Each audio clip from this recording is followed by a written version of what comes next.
morning, dear hearts, and it is the 1st of January.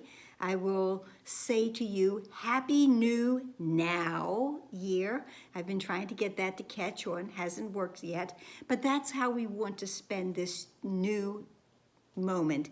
We want to spend it in the now as much as possible, and we will realize why as we go through this workbook this year. It happens to be, we turn the calendar, and in the world as we see it, it is 2024, and it is the 5th year that I am doing these daily workbook lessons. So there's a lot of me out there, and you can look back to last year's lessons and go, oh, she did it better then, and maybe I did. But we're here now, and that's where we will stay. We will do the introduction to the workbook, and then we will do today's lesson, lesson 1. There's 365.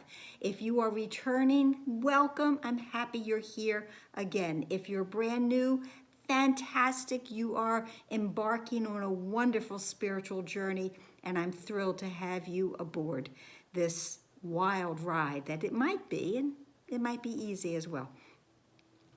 The introduction to the workbook, and if you've been here before, know, I very often and constantly actually stress the introductions. The introduction to the workbook, the second section as well, the introduction to reviews, the introduction to, the relevant thoughts. They're moving things upstairs. The relevant thoughts that we will have in part 2 of the workbook. Read them. They hold and give us so much information. I'm going to do something a little bit different this year because I embarked on a project that I did not finish of writing into text my shortened version, sometimes they're shorter than other times, of the workbook and how I present the lessons. I'm going to read my workbook introduction and then talk about what's actually in the book as well. So, whereas the text of A Course in Miracles is described as theoretical, the lessons are very practical. I call them the meat and potatoes, or if you prefer, the kale and tofu of the Course, and I say that all the time. The lessons are the true change makers to our thoughts. The daily reading of each of the 365 lessons and the subsequent practice of those lessons will over time shift how we relate to everything and everyone that we encounter. Why do we want to change how we think and relate to everyone and everything? Well, the simple reason is our minds are wild, untrained, and ultimately we cannot sustain the level of insanity without untrained and sorry, can't even read my own writing. The level of insanity without experiencing consequences, unwanted results in our life experience. An untrained mind is subject to every fear thought that it thinks. And I don't mean scary monsters under the bed thoughts. These are thoughts that have us question our very existence, our purpose, our function, and everyone else's existence, purpose, and function. Our untrained minds can lead us to a frightening place. We are working towards being better able to see the world in another way. The workbook is the means to that end. The lessons can be difficult, obtuse, and even insulting. The cohesive nature of the lessons will become clear, however, once more and more of them are completed. In the meantime, simply do them. Omit no specific object or thought from the practicing, and get ready for a huge shift in your awarenesses. I have said before, and it's a Janetism in Wisdom with a Twist, an untrained mind is not sustainable. We cannot sustain the onslaught of thoughts. Science says we have 62,000 thoughts that come into our awareness every single day. That is what leads us to feeling and questioning everything. We don't want that to happen. We want to find a way to quiet the mind. Only a quiet mind can be sustained, and only a quiet mind is the goal of this course. We have very few real rules for this course that are given to us in the introduction. There's 365 lessons. Only do one a day. The goal is for the acquisition of true perception. That's why I said see. It's seeing differently. We're not seeing with body eyes. All of that will become clear later. But we are looking to have our mind trained in a way that we are open to different perceptions and different ways of seeing and being. Some of the ideas of this workbook, as I said, startling, obtuse, maybe even insulting. We might find them hard to believe. That's okay. Just do them. That's all we're asked. Just do them. Don't worry. Don't worry in that, I need to understand this. The ego wants us to understand everything before we go forward. That's not necessary. What is necessary is the willingness to do the lessons. That's it. No more, no less. Have willingness. Now, in the last paragraph of the introduction, and this might be long, but it's okay because, I do this once a year, the introduction once a year. But do not allow yourself to make exceptions.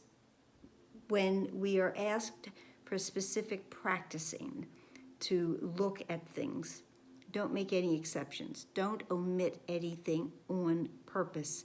Do it even if it's uncomfortable. And I'll go into that a little bit with our lesson as we are almost there.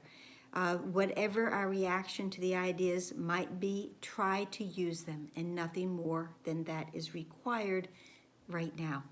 So today's lesson, the first lesson is nothing that I see in this room, on this street, from the window, in this place, nothing means anything. So then we're to look around our space and say, this table doesn't mean anything. This pen doesn't mean anything. That phone, that foot, that hand doesn't mean anything. The chair doesn't mean anything. And we can probably do that, question it, may seem that it's a little preposterous, and that's okay. This is, again, the beginning of the undoing of our insane minds that are filled with too many thoughts. But then, if we look further into the room and we see pictures, and we see pictures of our family, we might be hard-pressed to say, the picture of my children doesn't mean anything. Do it anyway. Don't worry about it. We are not asked to truly understand at this moment. We will. So the list in the book, if you're looking at a book, hopefully you have a book, that the door does not mean anything. That body doesn't mean anything. And that's like, bodies will be a major topic, and they always are, aren't they? Throughout this course. But that body, that doesn't mean anything. This body doesn't mean anything. The lamp doesn't mean anything. The sign, the shadow, nothing means anything.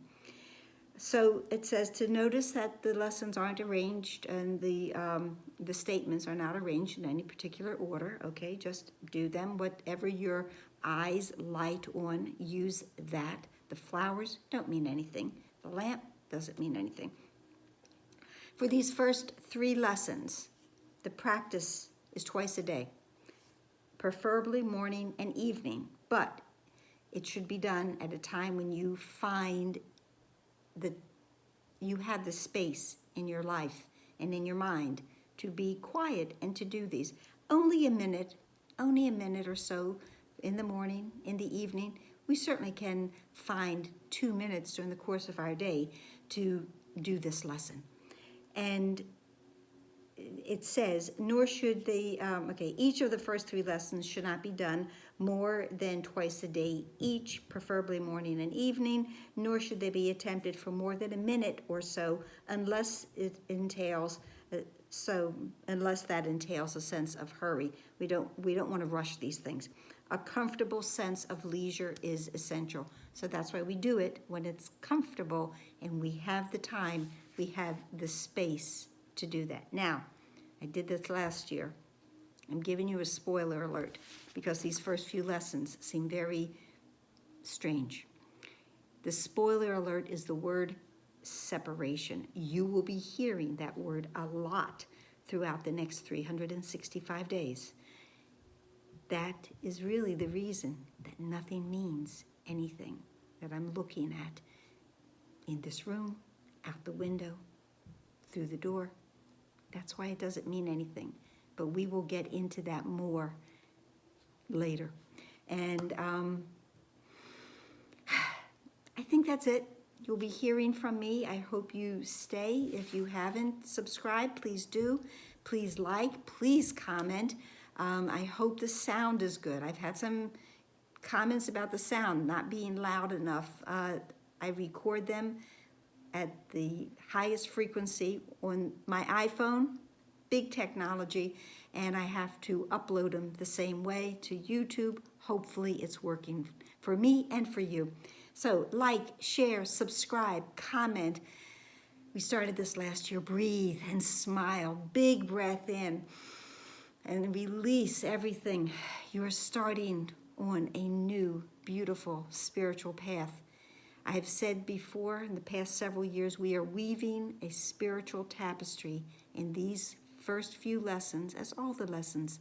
They're the beginning threads that we are placing in our loom that we will produce, create a beautiful, beautiful, shining example of God's love for us. So, smile, breathe, pray. Pray for peace for your own mind, within your own mind. The insanity is leaving. Namaste.